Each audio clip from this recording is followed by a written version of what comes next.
बिस्मिल्लाहिर्रहमानिर्रहीम। अस्सलाम वालेकुम दोस्तों, मैं फ़हीम अब्बास आप सब देखने वालों को खुश आमदीद कहता हूँ। कल तकरीबन 3 या 4 बजे के करीब मुझे एक फ़ोन आता है मेरे बड़े प्यारे दोस्त बॉबी का, फ़ुरकान बॉबी। और वो फ़ोन मुझे बड़ा रंजीदा कर जाता है। बॉबी भाई कहते हैं कि जनाब हाजी साहब, जो उनके वालिद साहब हैं, वो इस दुनिया में नहीं रहे। तो मुझे कल इस चीज़ का एहसास हुआ कि आप दोस्तों से बहुत कुछ शेयर करते हैं, मगर कभी कभी दोस्तों के पास भी अल्फाज नहीं होते कि वो आपको हौसला दे सकें और आपके लिए कुछ कर सकें। और ये वक्त सब ने ही देखना होता है। आप सबसे रिक्वेस्ट है, आपको बताने का मकसद सिर्फ ये है कि आप जो भी लोग हमारा प्रोग्राम देख रहे हैं और बॉबी को जानते हैं, वो उनके वालिद साहब के लिए उनके लिए दुआए मग़फ़िरत कीजिएगा। और अल्लाह करे कि जितने भी बॉबी और इसके रिश्तेदार, बहन भाई जो भी हैं, सबको अल्लाह ताला सब्र अता करे। प्रोग्राम की तरफ आते हैं, क्योंकि ज़िंदगी तो चलती रहती है, अल्लाह ताला की अमानत है। और जो भी जाता है और उसके बाद सारे अपने अपने काम में डेफिनेटली बिज़ी हो जाते हैं। कुछ दिन लगते हैं। अल्लाह ताला ने ना एक ऐसा मादा इंसान के अंदर रखा होता है कि वो किसी भी किस्म की परेशानी और किसी भी एक बड़े फेज़ से गुज़रने के बाद जो है वो रिकवर करता है। तो होपफुली सब जल्द रिकवर हो जाएगा इंशाअल्लाह। बाकी अल्लाह ताला उन्हें हाजी साहब को अपने जवार रहमत में जगह अता फरमाए। और हमारे एक और दोस्त, अभी सुबह सुबह आया हूँ तो उनकी भी खबर मिल गई कि उनके ससुर का इंतकाल हो गया। अल्लाह ताला उनके लिए भी मतलब सब्र पैदा करे, बाकी सारे जो उनकी लवाकीन है। खैर, शो की तरफ आते हैं। आज हमारा जो शो है वो जुमे का दिन है, तो 2 हिस्सों में हमने तकसीम किया है इसे। पहला हिस्सा जो है उसमें हम हर्बल ट्रीटमेंट के हवाले से बात कर रहे हैं। हमारे साथ गज़ाली हर्बल से फरहान नाज साहिबा मौजूद है। अस्सलाम वालेकुम, कैसी हैं आप? वालेकुम सलाम। हुमैरा नाज, सॉरी, आज मेरा जहन कहीं और है। नहीं कोई बात नहीं। तबीयत ठीक है आपकी? अल्हम्दुलिल्लाह बिल्कुल ठीक ठाक। अच्छा हुमैरा जी, आज हम बात करने वाले हैं एक्नी के हवाले से और मोटापे के हवाले से। हर्बल ट्रीटमेंट में इसका क्या जो है वो ट्रीटमेंट है। ठीक है, तो हम एक्नी के बारे में बिल्कुल बात करेंगे, मगर पहले हम बात करते हैं मोटापे के हवाले से। अपनी सेहत के बारे में सभी परेशान रहते हैं। कोई भी, मेरा नहीं ख्याल कि कोई ऐसा दौर होता होगा कि वो अपनी जिसामत से खुश होता हो। हर किसी को कोई ना कोई तब्दीली अंदर ही अंदर महसूस हो रही होती है कि मैं थोड़ा सा वेट कम है, थोड़ा सा ज़्यादा है, यहाँ से मैं बढ़ रहा हूँ, यहाँ से कम हो रहा हूँ। ज़्यादा वाले तो वो परेशान होते हैं क्योंकि वो उनके हाथ से निकल चुका होता है। तो हर्बल ट्रीटमेंट क्या ऑफर करता है, किस तरह जो है ना वेट कंट्रोल किया जा सकता है? बेसिकली हमारा जो हर्बल तरीका इलाज है उसमें सबसे बड़ी बात यह है कि हम कोई डाइट प्लान नहीं देते, डाइटिंग कोई करने के लिए नहीं देते, क्योंकि अगर बंदे ने डाइटिंग ही करनी है तो फिर हम अपनी दवाई का मकसद छोड़ देते हैं, क्योंकि फिर वो दवाई लेने की ज़रूरत ही क्या है जब आप डाइटिंग खुद से करें। और डाइटिंग मुस्तकिल इलाज नहीं है किसी भी किस्म से। अगर आपने डाइटिंग करनी है तो वो आप ताहयात नहीं कर सकते उसको फॉलो। हमारी दवाई जो हम देते हैं वेट लूज़ के लिए, ओबेसिटी के लिए, उसका मकसद ही यही है कि आपके मेटाबॉलिक सिस्टम को कंट्रोल में लाना। जिन वजूहात की वजह से आपका वेट पुट ऑन हो रहा होता है उन वजूहात को बैलेंस में लेकर आना है, ख़त्म करना है वो जिसकी वजह से आपका वेट बढ़ा है। बहुत सारी कॉजेज़ होती हैं वेट बढ़ने की। आजकल तो ज़्यादातर वेट बढ़ने की कॉज हार्मोन्स इम्बैलेंसिंग है, वो चाहे मर्द में हो चाहे ख़वातीन में हो। जो हम डाइट ले रहे हैं, जो खाना हम खा रहे हैं, वो नाक़िस ग़िज़ा हो चुकी है इस वक्त हमारे लिए। उसके लिए हम किस तरीके से बॉडी को डिटॉक्स करें, अब ज़ाहिर है घर बैठे किसी इंसान को नहीं पता। हम बहुत सारे टोटकों में लग जाते हैं, टिप्स में लग जाते हैं, तो वो तरीक़ा इलाज नहीं होता है। बाज़ ये खाना, माज़रत के साथ हमारे साहब, ये जो हमारे खाने हैं ये तो हम सदियों से खाते आ रहे हैं। उसी तरह कढ़ाइयाँ और ये मतलब मसालेदार बिरयानियाँ, और मैं बताती हूँ इसका मकसद ये है कि देखिए जब कंजप्शन बढ़ जाती है तो आप उसको बढ़ाने के लिए कहीं ना कहीं उसको स्टेरॉइड्स पे ले आते हैं। अब उस चिकन को जो हम चिकन में आज इसलिए कि चिकन की बात कर रही हूँ कि चिकन की जब आपकी तादाद बढ़ेगी, खाने की तादाद बढ़ेगी, एक वक्त था कि हम हफ्ते में या हफ्ते में 2 दफा खाते थे, मेहमान आता था तो कहते चलो जी और आज हम दिन में 3 टाइम चिकन का इस्तेमाल कर रहे हैं। तो जब आपकी कंजप्शन बढ़ेगी तो वो किस तरह बढ़ाएंगे? लाजमी सी बात है, उनको स्टेरॉइड्स दिया जाएगा। जो 4 हफ्तों वाली चिकन है वो 2 हफ्तों में रेडी हो जाएगी या 15 दिन में रेडी हो जाएगी, मतलब डेज आपके वो हो जाएंगे, कम हो जाएंगे। तो वो चिकन जब वो स्टेरॉइड्स लेती है तो वो स्टेरॉइड्स थ्रू चिकन हमारी बॉडी में भी जाते हैं। अब जब हमारी बॉडी में जाते हैं तो लाजमी सी बात है वो आपके अंदर तोड़फोड़ शुरू कर देते हैं, आपकी बॉडी के अंदर आपके हार्मोन्स इम्बैलेंस होना शुरू हो जाते हैं। और वो ये एक जहर है, मैं ये बता रही हूँ। अगर आपने इसी तरह इसका इस्तेमाल इतना ज़्यादा जारी रखा तो एक वक्त आएगा कि आपका लिवर काम करना छोड़ देगा। उससे लोगों को, जितने मेरे पास पेशेंट्स आ रहे हैं जिसका मतलब है एसिडिटी हो रही है, लिवर में इन्फेक्शन हो गया है, फैटी लिवर हो रहा है, ये प्रॉब्लम्स ज़्यादा आ रही हैं, जिसकी वजह से फिर आगे प्रॉब्लम्स बढ़ती हैं। लाजमी सी बात है, जब प्योर ब्लड बॉडी में सर्वाइव नहीं करेगा तो आपकी और भी बीमारियां बढ़ना शुरू हो जाएंगी, जिसकी वजह से आपकी लाइफ कम होना शुरू हो जाएगी। तो अगर आपने, पहले हम लाजमी चिकन भी खाते थे, हम सब्जियां भी खाते थे, अब सब्जी भी क्या है, खाद देखें कौन सी यूज़ हो रही है, जिसकी वजह से आपके पास कोई असली चीज़ नहीं मिल रही है। मैं हमेशा कहती हूँ कि जब आप सब्जी और फ्रूट्स लेने के लिए जाएं, हमेशा छोटी चीज़ों को प्रेफर करें। हमेशा देखिएगा, धनिया, जो बड़ा धनिया होता है, जो आपको बड़े बड़े पत्ते नजर आएंगे, उसकी खुशबू में फ़र्क होगा, छोटे धनिया की खुशबू में फ़र्क होगा। मेथी आप बड़ी लेंगे, उसकी खुशबू में और छोटी मेथी की खुशबू में फ़र्क होगा। तो ये डिफ्रेंशिएट करते हैं हम इस तरह के। आप परचेजिंग में अपनी लाहौर में, पंजाब में होते थे तो वहाँ पे सब्जी वाले के पास जाते थे, कहते भाई देसी खीरे दे दें, वो देसी अदरक तो हर चीज़ वो देसी कहते थे ना। तो वो अच्छा, वो वाकई दिखने में इतनी खूबसूरत नहीं होती थी मगर उसका टेस्ट अलग होता था। तो वो कहने का मतलब ये है कि वहाँ फिर मिल जाता है, यहाँ पे तो वो देसी कह के भी आपको कुछ नहीं मिलता। तो क्या करें? आजकल अब लोग आ गए ऑर्गेनिक की तरफ। ऑर्गेनिक वर्ड है क्या? ऑर्गेनिक वर्ड यही है जो देसी और कुदरती तरीके से जब हम चीज़ों को उगाते हैं तो वो ऑर्गेनिक हो जाती है। तो ऑर्गेनिक का मकसद, अब हर घर में, यहाँ इतना फ्लैट सिस्टम है कि हर घर में हम सब्जियां तो नहीं उगा सकते, हर घर में कोई भैंसे तो नहीं पाल सकते दूध के लिए। तो कोशिश ये कीजिए कि आप खुद सर्च करें ऐसी जगह को जहां से आप अच्छी चीज परचेज कर सकें। ये आपके ऊपर है। अब आपने आंखें खोल के अपना ट्रीटमेंट भी किसी से करवा रहे हैं तो आंखें खोल के करवाएं, क्योंकि मैंने तो बाज़ औक़ात ऐसा देखा है कि जो लोग खुद मोटापे का शिकार हो रहे होते हैं और वो दूसरों को इलाज दे रहे होते हैं कि आप 15 दिन में कम हो जाएंगे। तो मैं तो हमेशा कहती हूँ कि उनका कसूर नहीं है, लेने वाले का कसूर होता है कि जब आप खुद देखिए कि मैं जिससे ट्रीटमेंट ले रहा हूँ उसका अपना क्या वो है, फिगर क्या है। ऐसे होते हैं लोग के सर पे एक बाल नहीं और कह रहे होते हैं कि आपके बाल आ जाएंगे काले स्याह बाल। एक ब्रेक की तरफ बढ़ रहे हैं हम लोग जनाब, ब्रेक से वापस आते हैं तो बातचीत का सिलसिला जारी रखेंगे। हमारा साहिबा से कहीं मत जाइए, अब तक देखते रहिए न्यूज़ कैफे, देखते रहिए।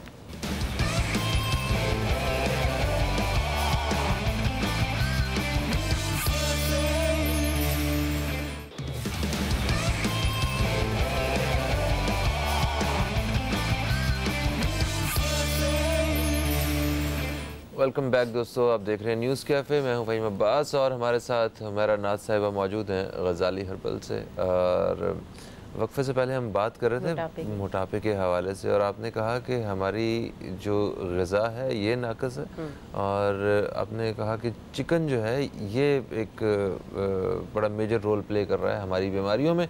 एक कॉलर हमारे साथ हैं, शामिल करते हैं, फिर बात को यहीं से शुरू करेंगे हम। अस्सलाम वालेकुम जी, कौन है हमारे साथ? हेलो, अस्सलाम वालेकुम, मैं सबा बात कर रही हूँ।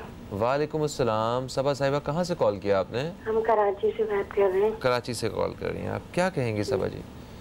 सर, इनका बहुत अच्छा प्रोडक्ट है। पहले मेरे एकनी बहुत ज्यादा थी। अच्छा, एकनी बहुत थी, लेकिन अल्लाह का शुक्र है अब तो बिल्कुल भी नहीं है। अच्छा, आपने इनकी प्रोडक्ट यूज की थी? अच्छा, तो मेरा बिल्कुल चेहरा साफ हो गया। थोड़ी प्रॉब्लम की वजह से मैं नहीं दिखा सकती, लाइट नहीं है, मैं आपको लाइव दिखाती।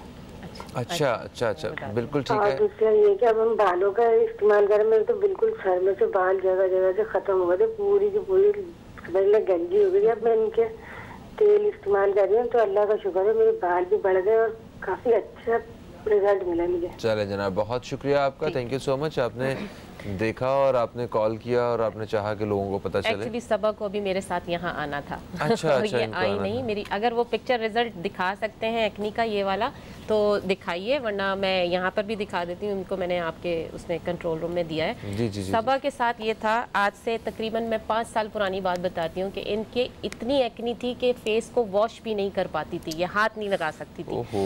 इनको मैंने जब ट्रीटमेंट स्टार्ट किया तो तकरीबन मुझे 6 से 8 महीने लगे इनको ट्रीट करते हुए।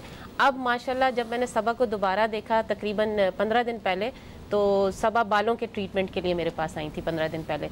तो माशाल्लाह स्किन इनकी बहुत अच्छी थी। मैं यही कह रही थी कि आपने मतलब छोड़े हुए भी टाइम हो गया, अब स्किन आपकी इतनी स्टेबल है। तो कह रही है माशाल्लाह सिर्फ वो मेरा फेस वॉश यूज़ कर रही थी और उसकी स्किन मैंने जो ट्रीट की थी वो एज इट इज़ अब ऐसी ही है जैसी मैंने उसको ट्रीट करके दी थी। कोई दाना नहीं था, कुछ नहीं था। और अब माशाल्लाह उन्होंने ऑयल यूज़ किया है, ऑयल का रिजल्ट भी अब वो उन्होंने बताया। आज वो तबीयत की उनको कुछ प्रॉब्लम हो गई थी, किडनी का इन्फेक्शन था जिसकी वजह से वो यहाँ नहीं आ सकी।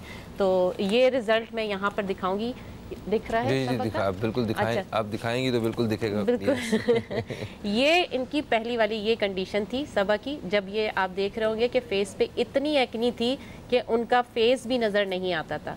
देन उसका रिजल्ट मैंने ये दिया था और अब तो माशाल्लाह इनका कलर भी फेयर हो गया है। मतलब फेयर से मुराद जो उनका ओरिजिनल कलर था वो वापस आ गया। मैं कभी भी गोरापन का फोकस नहीं करती हूँ। आपकी स्किन फ्रेश हो, ग्लो हो, बस ये नज़र आना चाहिए। कभी भी हम कुदरत से अगर छेड़ेंगे किसी को भी, क्योंकि आजकल लोगों को मैंने देखा है गोरा होने के लिए वो कहते हैं हम किसी भी हद तक चले जाएं। जी, जी, जी। वो आपकी अगर ज़ात को नुकसान भी पहुंचा रहा होगा ना, हार्मोन्स इम्बैलेंसिंग हो रही, कुछ भी हो रहा है, लेकिन उन्हें गोरा रंग चाहिए। क्योंकि उन्हें जो लॉन्ग रन में जो नुकसान होगा इन चीज़ों का किसी की परवाह नहीं है।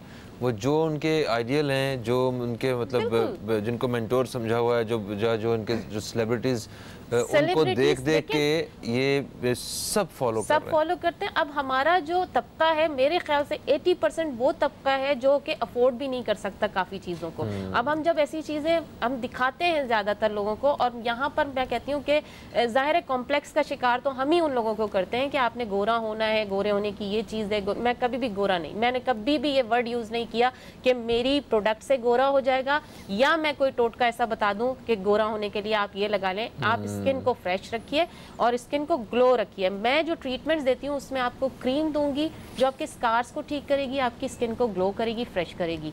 एक्नी के लिए ख़ास तौर पे हमारा ये मड मास्क है जो यहाँ रखा हुआ आपको नज़र आएगा। ये बेसिकली किट्स होती हैं हमारी, इस तरह के बॉक्स में हमारी किट्स आती हैं। ये एक्नी ट्रीटमेंट की किट है पूरी, जिसमें क्रीम, मास्क, फेस वॉश और एक मेडिसिन होती है खाने के लिए जो आपके ब्लड को प्योरीफाई करती है। वो ये मेडिसिन होती है जो मैं हमेशा बताती हूँ। ये मेडिसिन मेरी जादू की मेडिसिन है, मैं इसको जादू की मेडिसिन, लीवर डिटॉक्स। ये आपका पूरा पैकेज होता है स्किन के ट्रीटमेंट के लिए। और फिर थोड़ा सा आपको जब आप एक इलाज कराने आते हो, एक प्रॉब्लम जो आपको इतने अरसे से है उसको जाने में थोड़ा तो टाइम लगेगा। ऐसा तो नहीं है कि आपको 15 दिन में या 10 दिन में एक चीज़ फ़ौरन रिजल्ट नज़र आना शुरू हो जाए।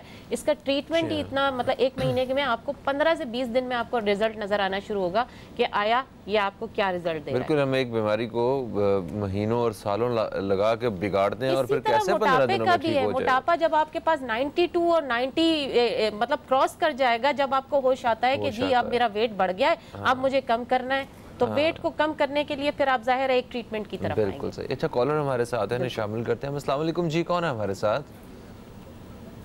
अस्सलाम वालेकुम सर। वालेकुम अस्सलाम जी, कौन है हमारे साथ? सर मैं तारिक बात कर रहा हूँ फैसलाबाद से। तारिक साहब, हम आपको खुशामदीद कहते हैं, क्या कहेंगे? सर मैं ना ये कहना चाहता हूँ कि मेरा ना पेट भी काफी बढ़ रहा है और वेट भी, और मैं काम करता हूँ मार्बल का, कटिंग वगैरह का ना बैठ के करता हूँ। ठीक है। और इसमें ये है कि बात को तो बैठता हूँ फिर उठा नहीं जाता है, वेट इतना बढ़ता जा रहा है। एज मेरी यानी कि 40 से 42 साल एज है। ठीक है। और वेट कितना है आपका? वेट तकरीबन 95 तक है, चला गया। और आपकी हाइट कितनी है? मेरी हाइट है 5.5 फुट। 5'6". ठीक है। तो आपने कोई इन्होंने पहले इस्तेमाल किया कोई डाइटिंग वगैरह या कोई एक्सरसाइज, कोई दवा वगैरह? एक्सरसाइज का तो मैं मार्शल आर्ट का वर्ल्ड चैंपियन रह चुका हूँ माशाल्लाह। यानी कि कराटे का। अभी भी कर लेते हैं? अभी भी कर लेता हूँ, लेकिन अभी ना ये सांस, मेरा एक्सीडेंट हुआ था। अच्छा, तो मेरे ना काफी अरसे बाद सांस वगैरह फूलने लग पड़ा। ओके। वेट और मैं अब तो मजदूरी करता हूँ यानी कि मार्बल फैक्ट्री में। ठीक है। तो मैंने मैडम का ये शो देखा, तो अभी मैंने कहा चले इनसे थोड़ी सी मालूमात लेता हूँ कि मेरे क्या हो सकता है इसका मसला हल।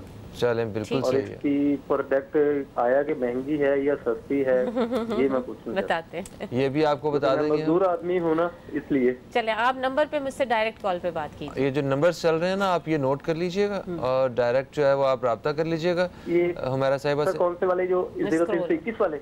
जी जी जी जी जी वही वाले जो यहाँ पे जो नंबर्स चल रहे हैं ना, एक तो 0213512345 है, ये तो हमसे जिस पे आपने भी कॉल किया है।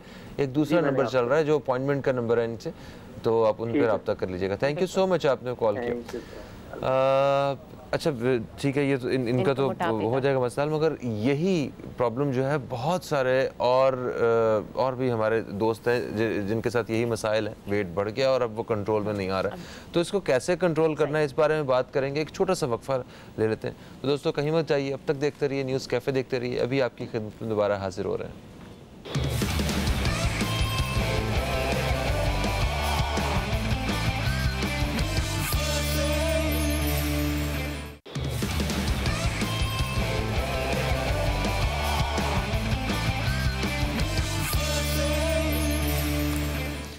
एक वक्फे के बाद आप सब देखने वालों को फिर से खुश आमदीद कहते हैं न्यूज़ कैफ़े में। और हमारे साथ मौजूद हैं आज हुमैरा नाज साहिबा गज़ाली हर्बल से।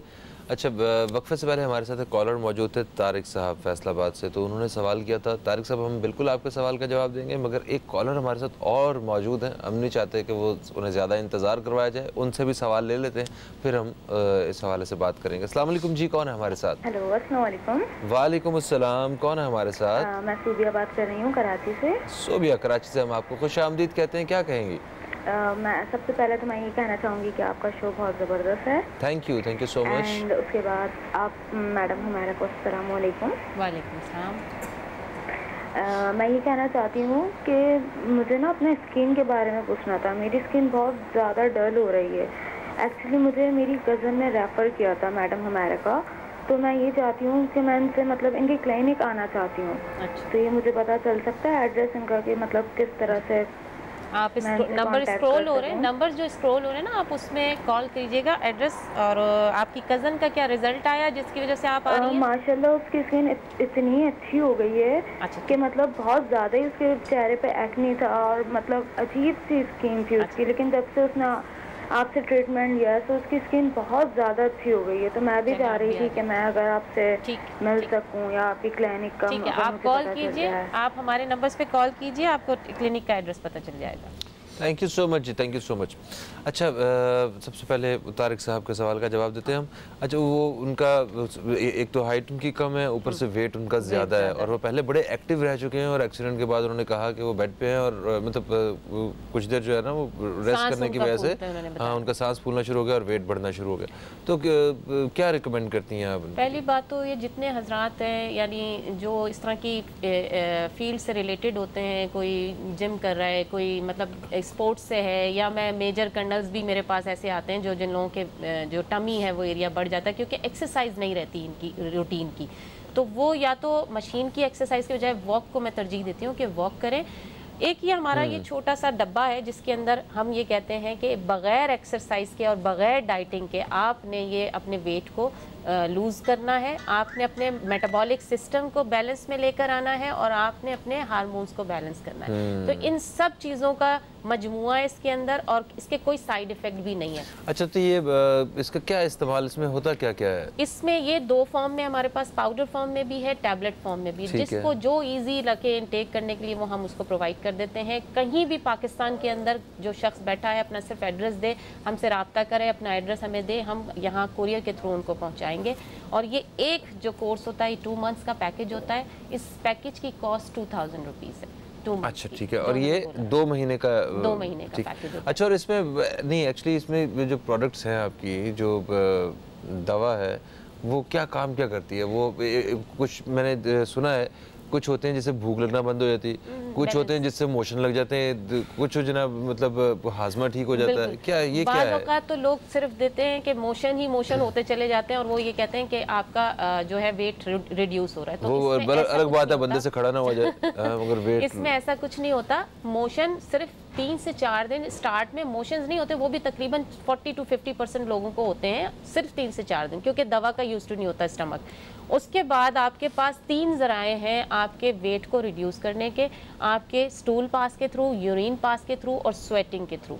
ये आपके 3 ज़राए आप देखिएगा, सिम्टम्स आपके चेंज नज़र आएंगे इसके खाने के बाद। इसमें आपने पानी ज़्यादा पीना है, क्योंकि मैं हमेशा ये कहती हूँ दवा की तासीर गर्म होती है, कभी भी फ्रिज में रख के चर्बी को पिघलाया नहीं जाता, चूल्हे पे रख के पिघलाया जाता है। तो हम ये दवा की तासीर थोड़ी सी गर्म होती है तासीर, तो पानी का इस्तेमाल 10 से 12 ग्लास आपने डेली लेना है।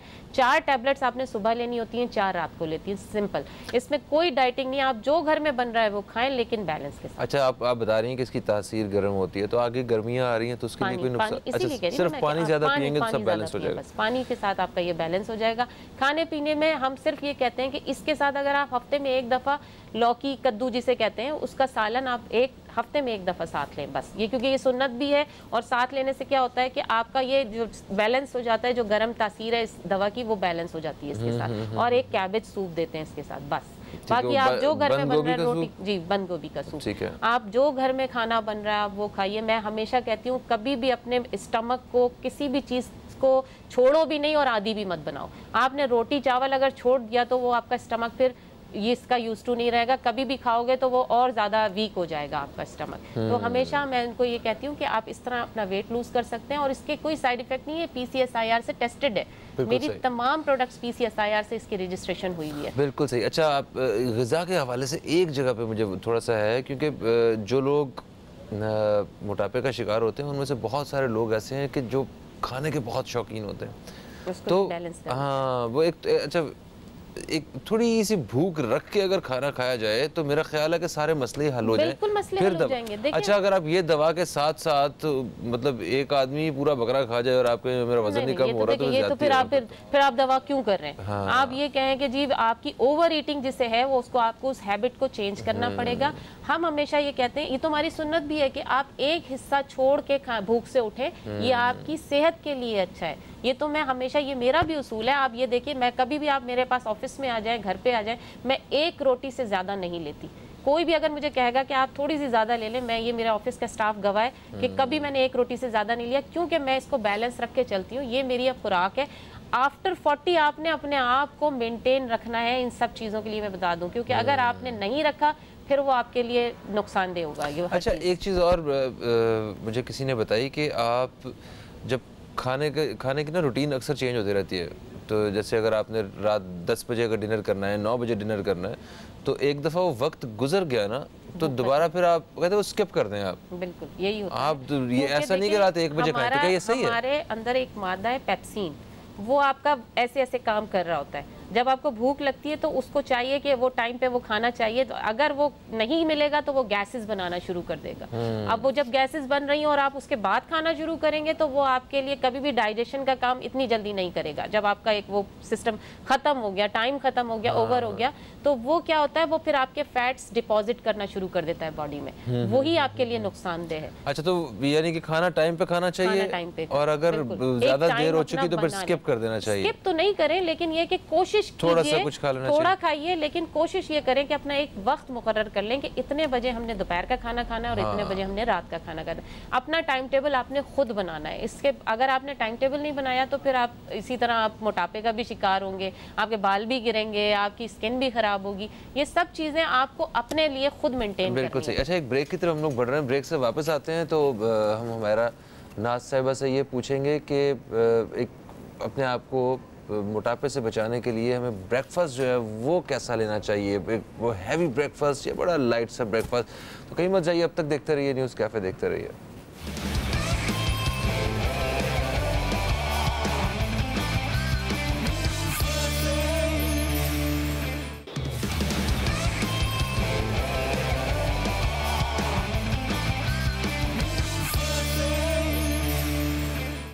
वेलकम बैक दोस्तों, आप देख रहे हैं न्यूज़ कैफ़े। मैं हूं फ़हीम अब्बास और आज गज़ाली हर्बल से हमारे साथ हुमैरा नाज साहिबा मौजूद हैं और हम आज मोटापे और जल्दी अमराज के हवाले से बात कर रहे हैं। अच्छा, कुछ डाइट के बारे में बात हो रही थी, तो हमने कहा था कि आके बात करेंगे इस हवाले से कि ब्रेकफास्ट कैसा लेना चाहिए, क्योंकि अमूमन आजकल तो बिल्कुल चाय कॉफ़ी या बिल्कुल नाश्ता जो है स्किप कर दिया जाता है। मगर हमें याद है कि हमारी अम्मा हमें जो है ना वो स्कूल से पहले बाकायदा पराठा, ऑमलेट, लस्सी वगैरह जो है ना ये एक हैवी नाश्ता हुआ करता था, बेहतरीन नाश्ता। जी हाँ, तो अभी वो नाश्ते का वो चेंज हो गया ना सारा। तो मैं एक कॉल हमेशा बताती हूँ ना कि नाश्ता है वो बादशाहों की तरह और दोपहर का खाना वजीरों की तरह और रात का खाना फकीरों की तरह। तो हमने तो उल्टा कर दिया है सारा कुछ। हमें तो बादशाह सारे हम बादशाह वजीर वाले खाने हम रात को कर लेते हैं। सही बात है, सारा दिन हम भूखे रहते हैं। सबसे अच्छा नाश्ता मैं आपको बताऊं, आपने ओट्स लेने हैं, दूध में ओट्स को बना के आपने भले उसमें चाहे गुड़ डालें, चीनी का इस्तेमाल भी मैं आजकल कहूँ कम कर दें। चीनी भी आपके लिए जहर। जौ का दलिया कह रही हैं? जौ का दलिया। अच्छा। जौ का दलिया बेहतरीन है और ये हमारी सुन्नत भी है कि जो जौ का दलिया अगर सुबह नाश्ते में आपने खाया, कभी हड्डियों का प्रॉब्लम आपको नहीं आएगा, क्योंकि उसके अंदर आपने देखा होगा लेस भी होता है, वो आपकी सेहत के लिए भी अच्छा है और आपकी हड्डियों के लिए वो लेस बनाता है। अच्छा, हार्ट पेशेंट्स को भी सजेस्ट करते हैं ये, है ना? हार्ट पेशेंट भी खा सकते हैं, नॉर्मल बंदा भी खा सकता है, इवन जो जिम करते हैं वो भी ये खाते हैं। अच्छा, जिम के साथ साथ ये उनकी डाइट दी जाती है उनको खाने के लिए। जो नेचुरल डाइट होती है वो दी जाती है। ये जो पाउडर वाली चीजें हैं ये तो आप ना लें तो ज्यादा बेहतर है, वो स्टेरॉइड्स होते हैं। बिल्कुल सही। वो ले नाश्ते में। दोपहर में आप खाना एक चपाती, जो आटा भी खाएं वो फाइबर वाला, फूसी नहीं निकालें, फूसी वाला आटा खाइए, वो आपके लिए ज़्यादा सेहतमंद फ़ायदेमंद है, वो खाइए।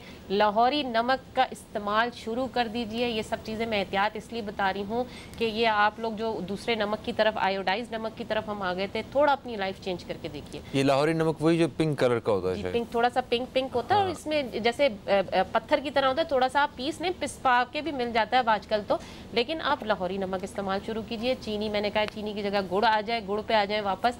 हम वापस पीछे जा रहे हैं, लेकिन ये सोचिए कि जो पीछे जा रहे हैं खाने पीने की चीज़ों में, तो उस वक्त सेहत भी कितनी अच्छी हुआ करती थी। चटनी जो थी वो सिल पे पीसी जाती थी और उस वक्त थोड़ा सा हम एक्टिव भी रहा करते थे। लेकिन जितनी सहूलतें आ गई वो हमारे लिए नुकसानदेह साबित हो रही है। बना बनाया रायता तो हम ले आते हैं, मगर उसमें पता नहीं वो उसमें क्या क्या चीज़ें होती हैं ये आपको नहीं पता है। घर में आप लाके बनाइए। और हम स्किन के थोड़ा सा पीछे हट गए, क्योंकि आगे आने वाला सीज़न यही है गर्मियों का शदीद तरीन, तो उसमें मैं थोड़ी सी चीज़ें बिल्कुल सही, हम इस पर बात जरूर करेंगे। कॉलर है, इन्हें जल्दी से शामिल कर लेते हैं। अस्सलाम वालेकुम जी, कौन है हमारे साथ? हेलो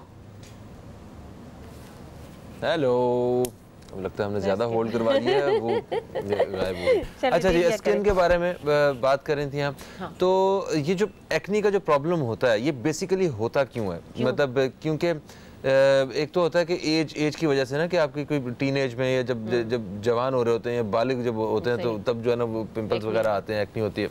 लेकिन आजकल तो मैंने देखा कि 40-45 वाले भी आ रहे होते हैं कि हमें एक्नी शुरू हो गई है। क्यों हो रही है? क्योंकि अभी जो मैं आटे का जिक्र कर रही थी वो इसीलिए कर रही थी कि जब आपका मैदा डिस्टर्ब होगा, आपको अगर मैदा डिस्टर्ब हुआ तो आपकी कॉन्स्टिपेशन स्टार्ट हो जाएगी। ये जो वाइट आटा हमने खाना शुरू कर दिया, इससे होती है कॉन्स्टिपेशन। कॉन्स्टिपेशन जब आपकी स्टार्ट होती है तो आपके ये जो जितने भी पोर्स हैं ये इनलार्ज होना शुरू हो जाते हैं, क्योंकि आपकी जो है जाहिर सी बात है डिटॉक्स, वही बात आ जाती है कि बॉडी डिटॉक्स सही तरह कर नहीं पा रही। आप पानी नहीं पी रहे, आप आटे का इस्तेमाल, जो भी चीज़ें खाने की आप कर रहे हैं इस्तेमाल, वो आपके फिर फेस पे और बालों पे आना शुरू हो जाता है। अच्छा, आटे का तो इस्तेमाल बेहतर किया जा सकता है। वो मेरा ख्याल है हर इलाके में ही आटे की चक्की होती है जहाँ से वो गंदम पीसते हैं, तो वो उनके पास भी आटा मिल जाता है, पिसा हुआ आटा हर जगह। आप किसी भी चक्की, मैंने कहा ना, आप खुद जाके देखिए कि कहाँ अच्छी चीज़ मिल रही है, आप खुद उसको जज कीजिए, फिर आप परचेज कीजिए। ये जो बनी बनाई पैकेट की चीज़ें हम ले आते हैं, फिर उसके अंदर प्रिजर्व केमिकल्स भी होते हैं अलग से, वो आपके लिए नुकसानदेह हैं। ये जितने हम मसाले खा रहे हैं इसमें प्रिजर्व केमिकल्स हैं। हम जितनी, मैंने कहा ना, जितनी सहूलतों की तरफ आ रहे हैं, वो चटखारे तो जबान को लग गए, लेकिन उस चटखारे के बाद आप देखें कि आपको कितनी मुश्किलात का सामना करना पड़ रहा है। तो जब हम इस तरह की चीज़ें खाएंगे तो हमें एक्नी भी होगी, हमें पिगमेंटेशन भी होगी, हमारा हेयर लॉस भी हो रहा होगा। आजकल तो 20 साल का बच्चा मेरे पास आके खड़ा होता है कि मेरे बाल गिरना शुरू हो गए, बाल में गंजा हो रहा हूँ, डैंड्रफ हो रही है सर में। तो 20 साल का बच्चा, तो उसकी तो अभी यंग एज स्टार्ट शुरू हो रही है और वो अभी से गंजा हो रहा है। ये मैं दिखाऊंगी खास तौर पे, ये एक्नी, ये इस तरह की मैं ट्रीट कर रही हूँ। ये एक्नी आप देखें, सिवियर एक्नी है जो ब्लीडिंग हो रही थी। इस बच्ची के ब्लीडिंग थी और इस ब्लीडिंग को मैंने ट्रीट किया है, इस एक्नी को तकरीबन 8 महीने मुझे लगे, 6 से 8 महीने, इतना टाइम लगता है स्किन को स्टेबल करने के लिए। लेकिन अगर ये आप इससे बचना चाहते हैं तो सबसे पहले आप क्लीनिंग स्टार्ट करिए, क्लिनजिंग। सबसे पहले हमने चेहरा जितनी दफ़ा धोएंगे पानी से धोएं, और फेस वॉश अगर कोई भी यूज़ कर रहे हैं दिन में 2 दफ़ा, इससे ज़्यादा नहीं, क्योंकि सीबम के जो हमारे स्किन के नीचे सीबम होता है उसको हमने ड्राई नहीं करना है। फेस वॉश ज़्यादा यूज़ करेंगे तो वो खुश्क होना शुरू हो जाएगा, तो उससे फिर रिंकल्स आना शुरू हो जाते हैं। बिल्कुल। अच्छा, जो लोग बार बार टच करते हैं उसे एक पिंपल को, ये इससे भी कोई फ़र्क पड़ता है? बिल्कुल होता है, क्योंकि जो एक्सक्रीशन सीबम की हो रही होती है आपकी एक्नी से, वो आपने टच किया उसके बाद आपने कहीं और लगाया तो जाहिर सी बात है वो फिर कहीं और भी स्टार्ट हो जाएगी। कोशिश कीजिए कि आपने टॉवल भी यूज़ नहीं करना, पानी से धोने के बाद उसको खुद ही ड्राई होने दें कोई, और अगर ज़्यादा ज़रूरत है तो मलमल के कपड़े से चेहरे को ड्राई कीजिए, या कोई जो लाइट से टिश्यू आते हैं उससे। ये टॉवल भी यूज़ नहीं करना चाहिए जब इस तरह की सीवियर एक्नी पे आपकी कंडीशन हो। तो दिन में कितनी दफ़ा फेस वॉश करना चाहिए जिसको एक्नी हो रहा है? 2 टाइम्स बस। 2 टाइम्स, क्योंकि मैंने कहा ना कि अगर वो एक सीबम जो है वो आपका ख़त्म होना शुरू हो जाएगा तो लाइंस आना शुरू हो जाएंगी फेस पे। हमने बैलेंस करना है स्किन को, ऐसा नहीं है, क्योंकि अक्सर मैंने देखा है जिन लोगों को एक्नी होती है वो इस तरह के फेस वॉशेज़ या इस तरह की चीज़ें यूज़ करते हैं जिससे स्किन ड्राई होना शुरू हो जाती है, फिर एक वक्त आता है कि लाइंस पड़ना शुरू हो जाती हैं। तो हमने बैलेंस करना है, इसी तरह सर को भी बैलेंस में। ठीक है, तो ये जो आपकी प्रोडक्ट है ये वो लोग भी इस्तेमाल कर सकते हैं जिन्हें एक्नी होती रहती है मगर अभी नहीं हो रही है, या वैसे अब स्किन को बेहतर करने के लिए भी इस्तेमाल कर सकते हैं? हमारी जो क्रीम है खास तौर पे जिन लोगों की एक्नी सही हो चुकी है, स्कार्स रह गए हैं,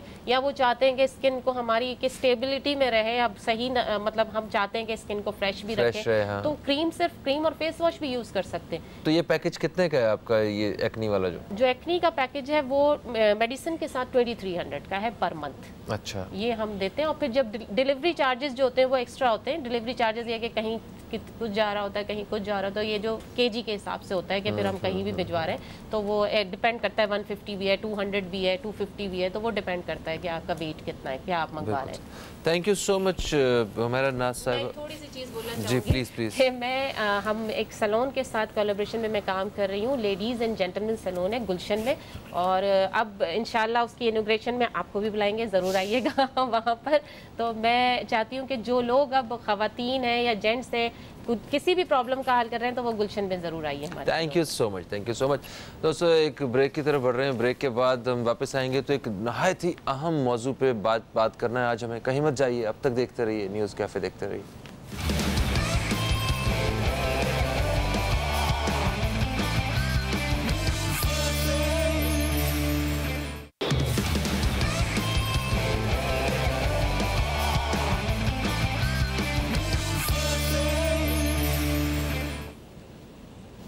वेलकम बैक दोस्तों, आप देख रहे हैं न्यूज़ कैफ़े। मैं हूं फ़हीम अब्बास और प्रोग्राम के दूसरे हिस्से में हम दाखिल हो चुके हैं और यहां हम एक नहायत ही अहम मौजू पे बात करने वाले हैं। आज हम सोशल मीडिया पे जब भी देखते हैं, क्योंकि तकरीबन हर ही शहरी, पाकिस्तानी शहरी हो या पूरी दुनिया में रहने वाले, तकरीबन सारे ही लोग सोशल मीडिया से कहीं ना कहीं कनेक्ट हैं। और अगर हम सोशल मीडिया की बात करें, देखते हैं तो आजकल सबसे ज़्यादा जो चीज़ देखने को मिलती है वो मज़लूम बच्चे सीरिया के हवाले से, शाम के हवाले से, जो शाम के जो शहरी हैं उनके ऊपर होने वाले मज़ालिम की वीडियोस जो हैं वो देखने को मिलती हैं, और जिसको लोग बग़ैर सोचे समझे आगे शेयर कर रहे हैं। एक्चुअली वो वीडियोस देखने के बाद कुछ ऐसा ही हमें ख़्याल आता है कि ये बहुत ज़्यादा जुल्म हो रहा है। हकीकत क्या है, और अगर जुल्म हो रहा है तो क्यों हो रहा है, किन की गफलत की वजह से वो जुल्म ढाए जा रहे हैं। क्योंकि हम वीडियोस में देखते हैं कि बच्चों के ऊपर तशद्दुद हमें देखने को मिलता है, मतलब खून से भरे हुए बच्चे जो हैं वो हमें नज़र आते हैं, ख़वातीन के साथ जुल्म किया जा रहा होता है। ये जुल्म क्यों किया जा रहा है और कौन कर रहा है, किसकी खामोशी की वजह से ये मुसलसल हो रहा है, या इसमें हकीकत कोई है भी या नहीं है, क्योंकि और बाकी मीडिया जो है वो इतना खामोश क्यों है, इसके ऊपर आवाज़ क्यों नहीं उठा रहा। बहुत सारे सवाल हैं जो हमारे जहन में आते हैं। आज हमने इसी हवाले से एक छोटी सी निश्चित रखिए। मेरे साथ जो मेहमान मौजूद हैं मैं उनका तारुफ़ करवाना चाहूँगा। सबसे पहले तारुफ़ करवाऊँगा, हमारे साथ मौजूद हैं इस्लामिक स्कॉलर मुफ्ती नवाब नफ़ीस क़द्दूसी साहब। हम आपको खुश आमदीद कहते हैं। अस्सलाम वालेकुम। वालेकुम अस्सलाम व रहमतुल्लाहि व बरकातहू। कैसे हैं मुफ्ती साहब? अल्लाह का एहसान अज़ीम करम माशाल्लाह। और हमारे जो दूसरे मेहमान हैं ये तजियाकार हैं, तजिया निगार हैं, जनाब खालिद ख़ान साहब। हम आपको भी खुश आमदीद कहते हैं। अस्सलाम वालेकुम। वालेकुम सलाम। सर आप कैसे हैं? ठीक है सर, मैं गुफ्तगू का आगाज़ आपसे करना चाहूँगा।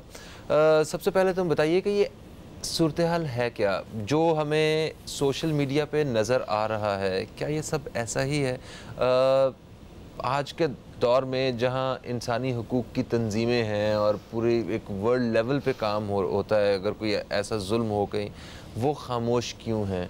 और क्यों सीरिया के लोगों पे जुल्म ढाया जा रहा है और कौन कर रहा है ये सारा? ज़रा इस बारे में थोड़ा सा मैं ब्रीफली बताइए। हमें बहुत ही अच्छे मौजू पे मैं समझता हूँ कि शायद आपके चैनल मुबारकबाद का मुस्तहिक है कि उसने कम अज़ कम इस इशू को जो है अपना हिस्सा बनाया प्रोग्राम का।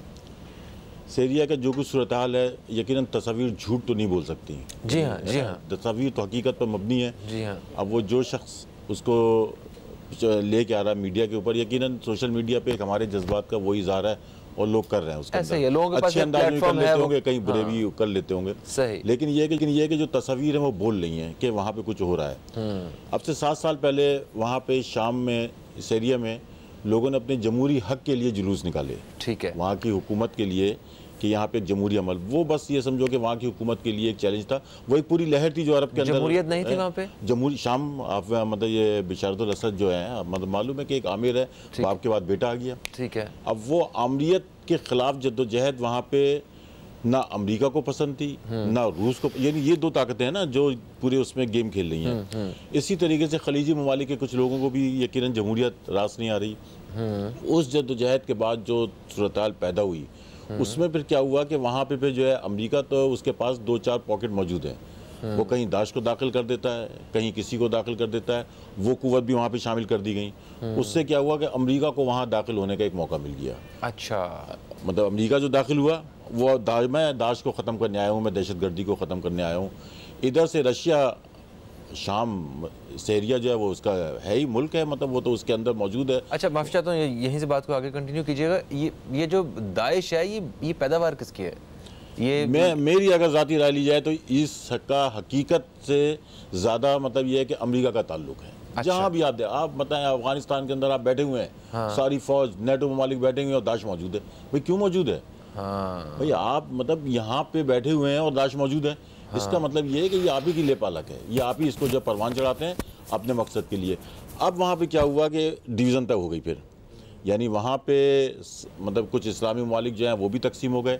उसके बाद फिर जो कुछ होना था, यानी उस शाम को दहशतगर्दी का, उसकी तबाही का, उसकी बर्बादी का एक मरकज़ बना दिया। आम जो लोग थे वो उसके अंदर जो है कि इसका यकीनन उनके लिए नुकसान तो आम लोगों का होगा उसमें। तो वहाँ के अवाम पिस रहे हैं, अवाम पिस रहे थे। और फिर हुआ ये है कि अब क्या सूरत हाल है अब वहाँ, लेकिन वहाँ के लोगों ने हथियार नहीं डाले। यानी अच्छा। हथियार से मुराद ये कि वो जद्दोजहद करते रहे। एक तरफ दाश थी, एक तरफ जो है दूसरी कुव्वत थी, लेकिन वो सिर्फ अपने जमहूरी हक के लिए बगैर किसी असले के साथ मैदान में निकले थे। ठीक है ना, असला तो इस्तेमाल हो रहा था, वो दूसरी तंजीमों को जो कि बड़ी कुव्वतों ने दाखिल किया। तो दाइश भी उन अवाम को नुकसान पहुंचाती रही और अमेरिका जो है वो ये भी एक मुनसिफ के तौर पे उनको नुकसान पहुंचाता रहा। अब सूरत हाल यह है कि वहाँ पे जिस तरह के 1-2 गोता है और उसके बाद 1-2 जगह हैं जहाँ पे अभी जो बमबारी की है इसने, इस जगह पे मतलब ये समझो कि ये वो इलाके हैं जो कि ज़्यादा तहरीक में आगे थे। अच्छा। आज जो मतलब जो सबसे ज़्यादा भयानक पहलू जो सामने आया है कि वहाँ पे जो ये केमिकल इन्होंने जो वो फेंके हैं ना, बॉम्ब्स फेंके, वो यानी ये अब तो दुनिया चीख रही ना, यानी ईसाई जो हैं वो भी मतलब पोप जो हैं उन्होंने भी इस पर आवाज़ बुलंद की है, अक़वाम मुत्तहिदा ने भी की है। दूसरी एक और अहम बात कि जब वहाँ पे एक माहिदा तमाम का तय हो गया कि यहाँ पे जो है कि इसका जंगबंदी का मामला तय हो गया, लेकिन फिर उसके बाद इसी रशिया, शाम और ईरान, ये 3 लॉबी हैं। उसके बाद जो है अमेरिका जो कर रहा है, उसको खलीजी ममालिक जो है उसकी हिमायत कर रहे हैं। यानी कि मुसलमान ममालिक भी अमेरिका को सपोर्ट कर रहे हैं? नहीं, तमाम नहीं है, तमाम नहीं, मतलब बेशुमार तो खामोश है उसके अंदर। अब पाकिस्तान खामोश है, मतलब पाकिस्तान इस बारे में मतलब कोई उसका मौक़िफ़ नहीं है, बस हाँ ठीक है जुल्म हो रहा है जिस तरह एक आम तासुर है। और सऊदी अरब जो है कि इसका वो टोटली जो है कि इसका यानी वहाँ पे तो जमहूरी तहरीक चल रही है, वो सऊदी अरब के लिए नुकसानदेह है। हाँ, मतलब वो तो बर्दाश्त, वो तो बाकायदा खुल के इस बात को करते हैं कि जी वो नुकसानदेह है वो वहाँ के लिए, तो अब उन्होंने उसके लिए की। लेकिन अब मामला इतने आगे जा चुके हैं कि शायद वो उनके हाथ से भी निकल गया है। अब वो कुव्वतें वहाँ पे, यानी ये समझे कि सीरिया के अंदर 4 लाख अफराद मारे गए हैं, 3 से 4 लाख। ये मैं नहीं कह रहा हूँ, ये मीडिया कह रहा है, ये मुतफ़क़ा मतलब जो मीडिया है वो चीख रहा है, 3 से 4 लाख अफराद मारे गए हैं। तो आप मुझे बताएं कि जहाँ 2 करोड़ की आबादी हो, 2-2 करोड़ की आबादी है आपकी, वहाँ पे 3-4 लाख कुछ जगहों पे मारे गए हैं। अब ये तहरीक इतनी आगे बढ़ गई है कि अब खुद हुकूमत के लिए भी ख़तरा हो गई है, और उन तमाम यानी अमेरिका के भी समझ नहीं आ रहा है उनकी हुकूमत के लिए जो ऑलरेडी वहाँ पे आमिर है, अमेरिका ने तो अभी कहा है ना कि जी हम ये तो हमारे लिए काबिल कबूल ही नहीं है। इसका मतलब ये है कि जंग असल में वो इख्तियार की है। अच्छा, इख्तियार जंग वही है कि वहाँ पे लाके अमेरिका अपना मोहरा बैठा दे, रूस ने अपना बैठाया हुआ है। लेकिन जो कौम आज़ादी चाह रही है, कि कौम कह रही है कि एक जमहूरी अमल के साथ गुजर के यहाँ पे हाकिम बने, उसके लिए कोई तैयार नहीं हो रहा है। ओके ओके ओके, ठीक है। मुफ्ती साहब आपकी तरफ आएंगे। सबसे पहले तो ये बताइए, कहीं जुल्म हो रहा हो, ठीक है, तो उसके ख़िलाफ़, जुल्म के ख़िलाफ़ जो है आवाज़ उठाना, ये हम पे कितना वाजिब है?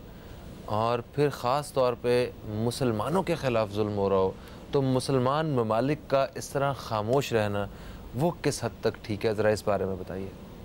मुसलमान ममालिक का खामोश रहना ही मुजरिमाना हरकत व सकनात नंबर 1।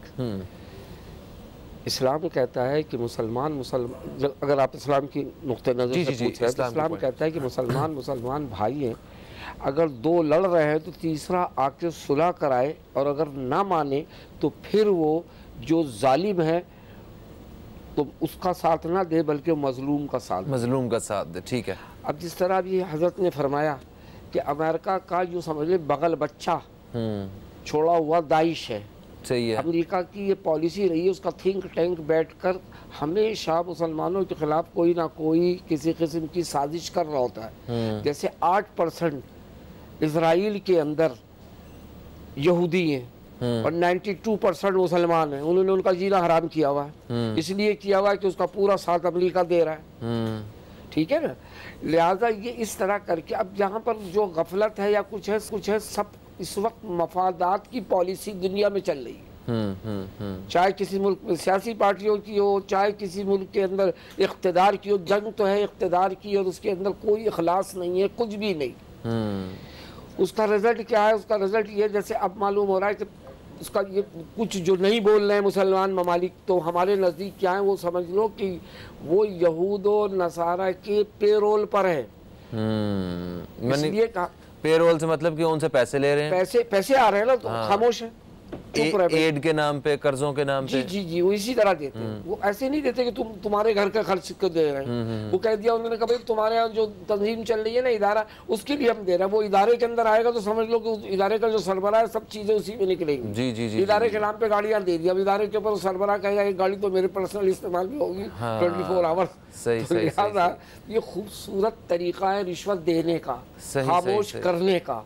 तो इस वक्त जितने भी मुसलमान ममालिक खामोश हैं, वो अल्लाह के यहाँ बदतरीन अजाब का शिकार होंगे। और उन मुसलमान ममालिक के बारे में बताइए जो खामोश नहीं है, जो वाज़े तौर पे जालिम के साथ हैं, ज़रा इसके बारे में बताइए। हाँ, तो जो जालिम के साथ है वो तो यूँ समझ लीजिए कि वो तो टंग है बुरी तरीके से। उनकी तो कोई बख्शिश का नजात न घर है न दर है, इसलिए कि वो तो जालिम के साथ हैं।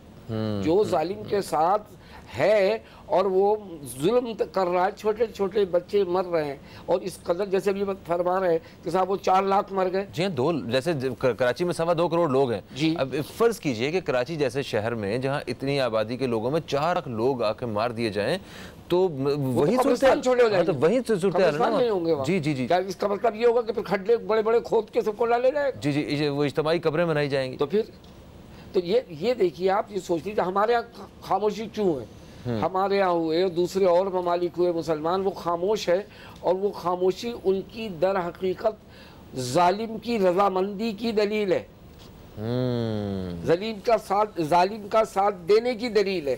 तो लिहाजा उसका नतीजा फिर यही होगा, बिल्कुल कि फिर उसका जुल्म बढ़ता जाएगा और ये जुल्म पुकार के चीख के करेंगे। बिल्कुल सही सर। एक ब्रेक का वक्त है, ब्रेक की तरफ बढ़ रहे हैं, ब्रेक से वापस आते हैं तो मजीद बात करते हैं और आप दोस्तों की राय भी शामिल करते हैं बजरिया फ़ोन कॉल। कहीं मत जाइए, अब तक देखते रहिए न्यूज़ कैफ़े, देखते रहिए।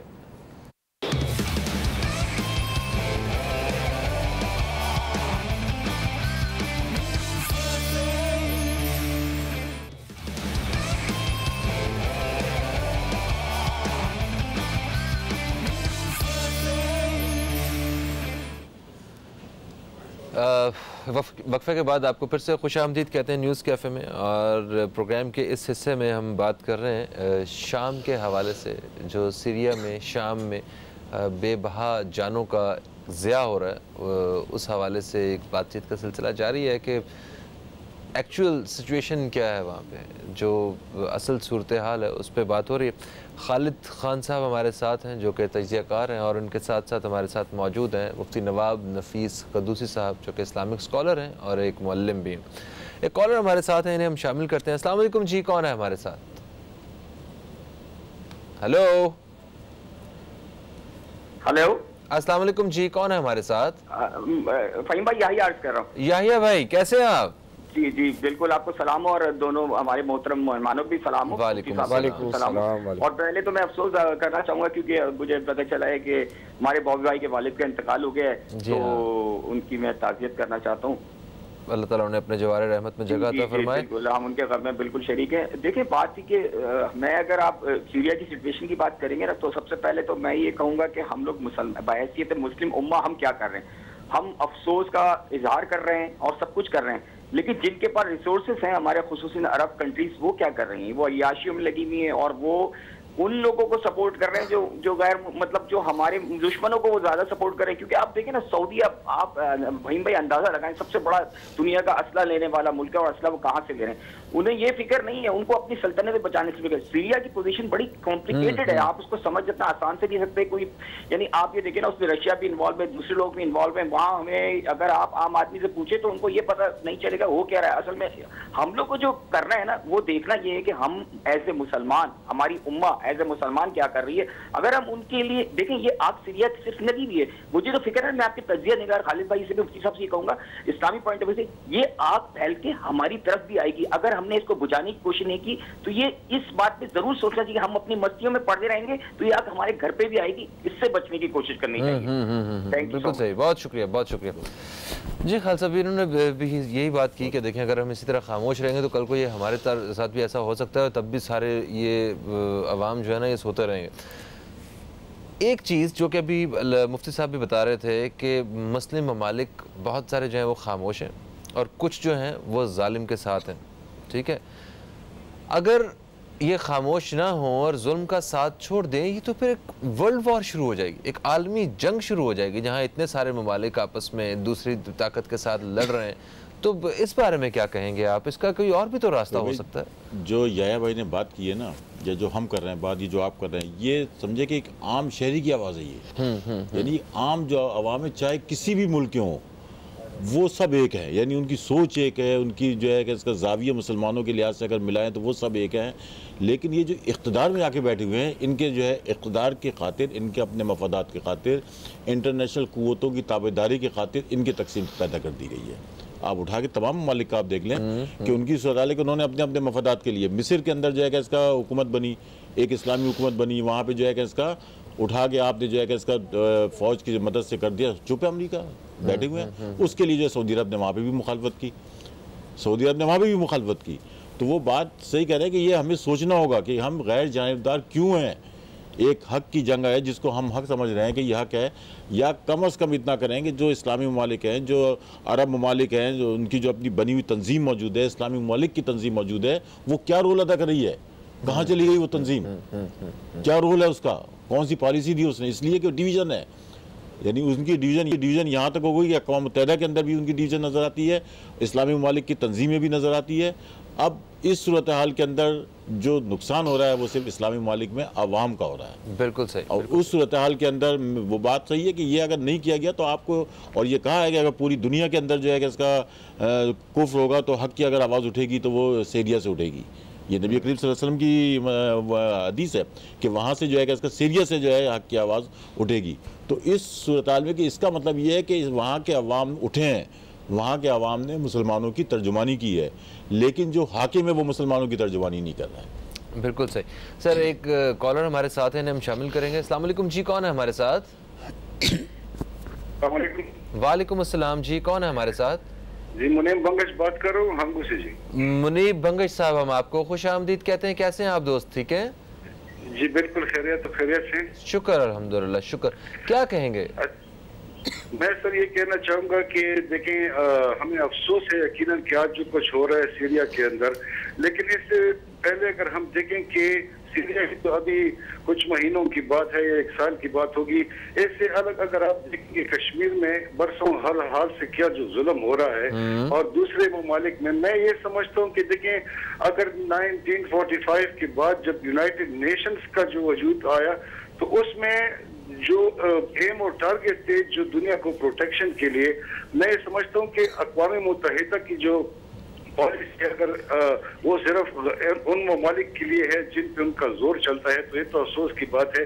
मैं कहता हूँ कि जो अमेरिका ने अफगानिस्तान पे रेड किया, इराक पे रेड किया, तो उन्होंने ये पूरा ऐलान किया रहे थे कि हमें जो है सलामती कौंसिल से इजाजत लेने की जरूरत नहीं है, हम कहीं भी कार्रवाई कर सकते हैं। तो अगर कानून अक़वाम मुत्तहिदा का सिर्फ उन ममालिक पे इम्प्लीमेंट होता है तो उनके किरदार पे भी फिर सवालिया निशान उठता है।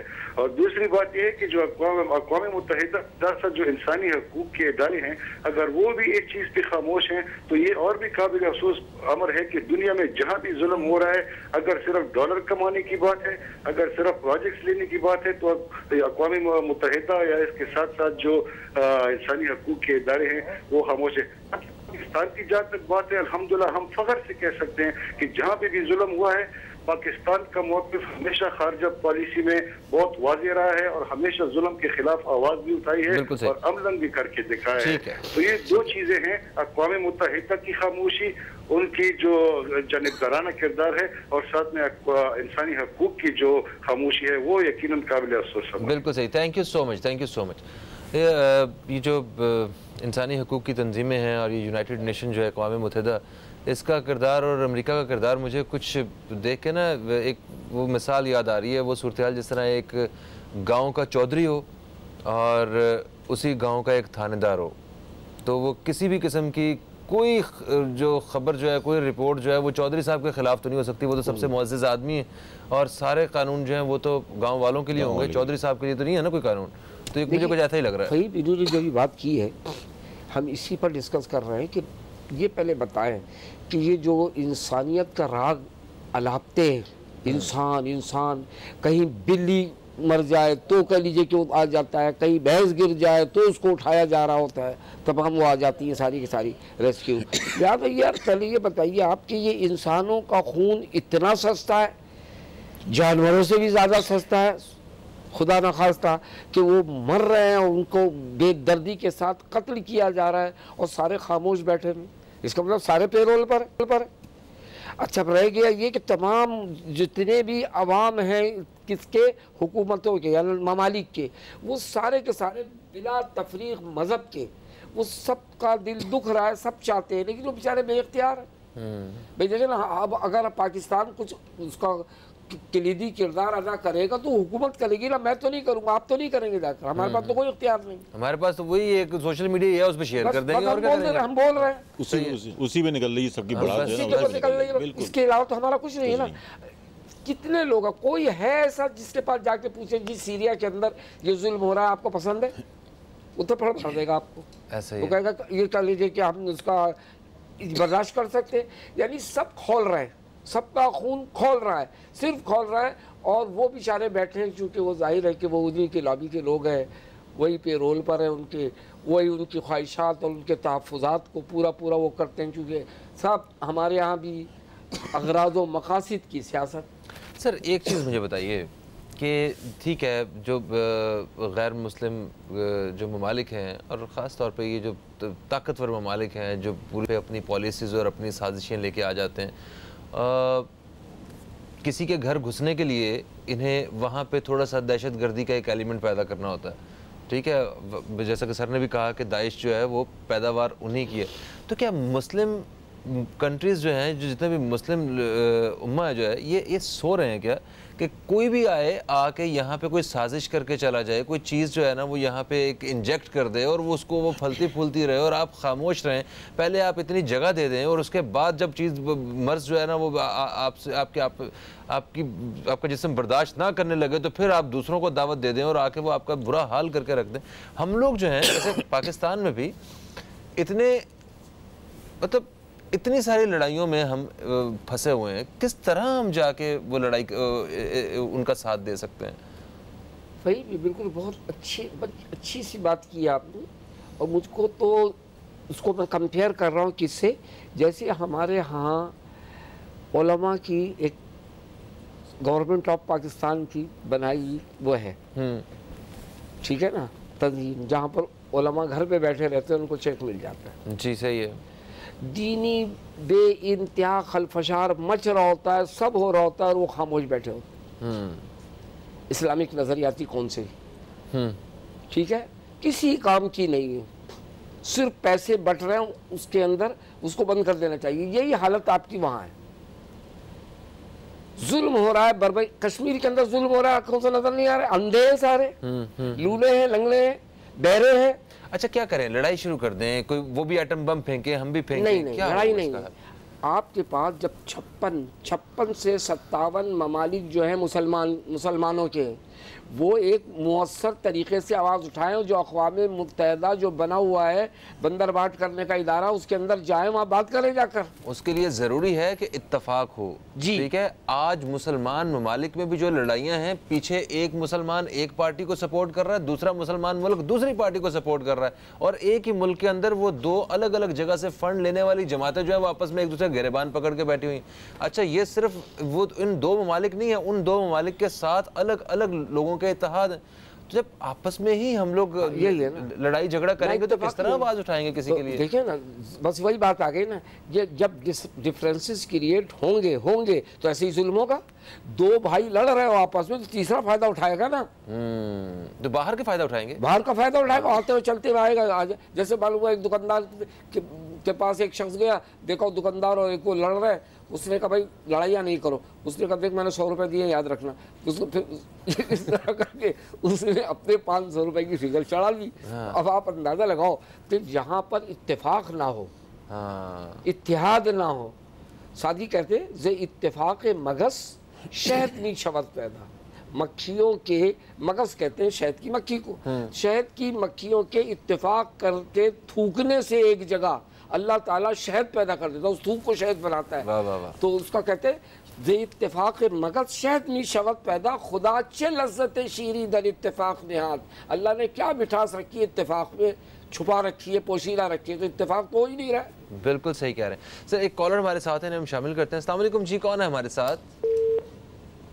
ओके ठीक है सर, तो आप क्या कहते हैं खालिद साहब? यहाँ पे हम ये उम्मीदें लगा के बैठ जाते हैं कि जनाब सारे जो मुस्लिम ममालिक हैं इनको इत्तेहाद करना चाहिए, इकट्ठे हो के हक का साथ देना चाहिए, मगर इत्तेहाद कैसे मुमकिन है जब इत्तेहाद हमें नज़र भी आता है कि ऐसी कोई सूरत हाल नहीं पैदा हो सकती मुस्तकबिल करीब में कि हम सारे इकट्ठे हो जाएं, जनाब हाथ से हाथ मिला लें कि जनाब हम सारी ताकतों के ख़िलाफ़ हैं।